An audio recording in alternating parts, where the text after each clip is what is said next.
নমস্কার, 7 নিউজ নেটওয়ার্কে আপনাদের স্বাগত। আজ 9ই আগস্ট অভয়ার দ্বিতীয় মৃত্যুবার্ষিকী পালনে পানিহাটির লোকসংস্কৃতি ভবনে একটি স্মরণ সভার আয়োজন করা হয়েছিল।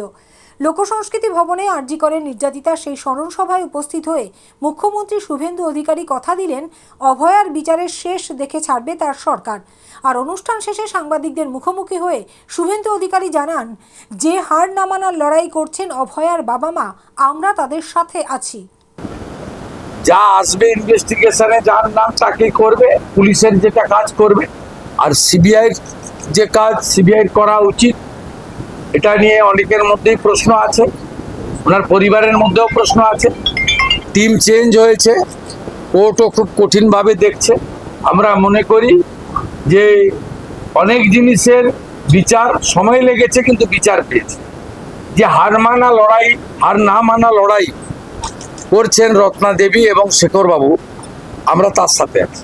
আর আজই হালিশহরে পুলিশি হেফাজতের মৃত তৃণমূল কর্মীর পরিবারের সঙ্গে দেখা করতে গিয়ে বিক্ষোভের মুখে পড়েন প্রাক্তন মুখ্যমন্ত্রী মমতা বন্দ্যোপাধ্যায়।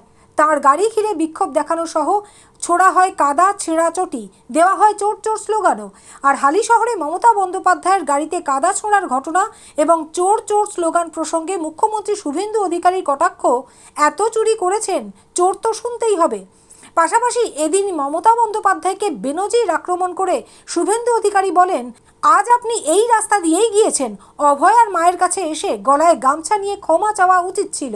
প্রথম কথা বলি শুনুন, উনি জেড প্লাস ক্যাটাগরি পান, আমরা উইথড্র করি। ডাইরেক্টর অফ সিকিউরিটির সিনিয়র অফিসার এখানে আছেন, আমার সিকিউরিটির জন্যই আছেন। দেখুন, আমি ওনাকে নেমেই জিজ্ঞেস করেছিলাম, জি ইজ দেয়ার এনি কমিউনিকেশন? তারা বলেছেন কমিউনিকেশন আমাদের কাছে ছিল না। তবুও আমি টিভি ছবিতে যেটুকু দেখেছি, সিনিয়র পুলিশ ডিসির নেতৃত্বে পুলিশরা তাকে প্রপারলি সাপোর্ট দিয়েছে এবং আমি বিজেপির কোনো পরিচিত মুখকেও দেখিনি, ঝান্ডাকেও দেখিনি। এখন উনি বাড়ির লোক বলছে আমরা ডাকিনি, উনি যুক্ত হন চাই না। আর উনি বলছেন যে আমি ওই কার্বাইড দিয়ে কাঁঠাল আম পাকানো হয় না, জামাই ষষ্ঠীর আগে বেশি হয়, তা উনি জোর করে ঢুকে চাইছেন যে লকআপে মেরে দিয়েছে, বিজেপি মেরে দিয়েছে, তৃণমূলের সম্পদ। আর বাড়ির লোক বলছে যে আমার তো প্রশাসন পুলিশের উপরে স্যাটিসফাইড, আমরা রহস্য উন্মোচন হোক চাই। লকআপে ছিল সেই অবস্থায়, পিটিয়ে মেরেছে না অসুস্থ, এর বিচার চাই। এবং লোকাল সরকার এবং পুলিশই আমাকে বিচার দিতে পারবে, মমতা ব্যানার্জি বিচার দিতে পারবে না, তার বাড়ির লোক বলছে। আর আপনি ওখানে ছুটির দিন একজন লয়ারকে সঙ্গে নিয়ে রাজনীতি করতে গেছেন, পুলিশকে না জানিয়ে। পুলিশ তো এত বড় অ্যারেঞ্জমেন্ট করেছে দেখলাম, যেটা তো উনার পাওয়া, উনি এখন ওই ক্যাটাগরিতে পড়েন কিনা সন্দেহ আছে। কিন্তু আমাদের নির্দেশ আছে, প্রাক্তন মুখ্যমন্ত্রী 15 বছর ছিলেন, বয়সও হয়েছে, উনাকে যতটা সম্ভব পূর্ণ নিরাপত্তা এবং উনার সম্মান রাখা উচিত। সে কাজ পুলিশ করেছে, পুলিশ কিছু খারাপ কিছু করেনি। তো উনাকে বলবো, আপনাকে ওই বাড়ির লোক দরজা বন্ধ করে দিচ্ছে, আপনি বলছেন যে না আমি দরজা ভেঙে ঢুকবো, এই কাজগুলো করবেন।